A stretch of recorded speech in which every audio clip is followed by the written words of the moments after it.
তো গাইস, তোমরা কেমন আছো? আশা করছি ভালোই আছো। আলহামদুলিল্লাহ, আমিও ভালো আছি। তো গাইস, আজকে আমরা চেন্নাই বের হব। তো চেন্নাই বের হওয়ার জন্য আমরা একটু দোকানে যাচ্ছি, একটু প্যান ব্যাগ ফ্যাগ কিনবো। কাকার আমি বেরিয়ে গেছি এখন প্যান কেনার জন্য। তো যাচ্ছি রাস্তায়, তো অলরেডি চলে এসেছি। তো প্যানের দোকানে ঢুকে গেছি ওই নিউ গ্ল্যামারে। তো প্যান কিনবো, কাকা একটা কিনবো, আমি একটা কিনবো।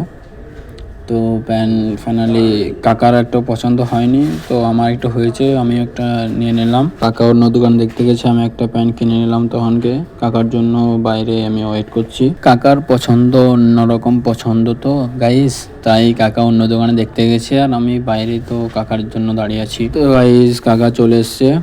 তো কাকার সাথে চলে যাচ্ছে এখন বাড়ি।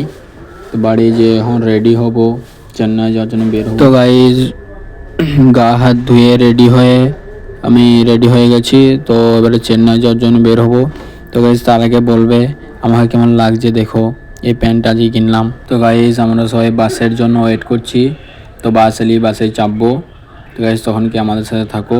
সব প্রায় অনেকক্ষণ দাঁড়িয়ে থাকার পর বাসের মুখটা একটু দেখতে পেলাম, বাস চলে এসছে। আমরা বাসে করে চাপবো। যাওয়ার পর বাসে করে যাব এখন দুর্গাপুর। পুরো ব্লগটা দেখো, দেখার পরে সবাই লাইক কমেন্ট শেয়ার করবেন। এখন এই শুরু, এই দুর্গাপুরে যে আবার ওখান থেকে ট্রেনে চাপবো, সব দেখো।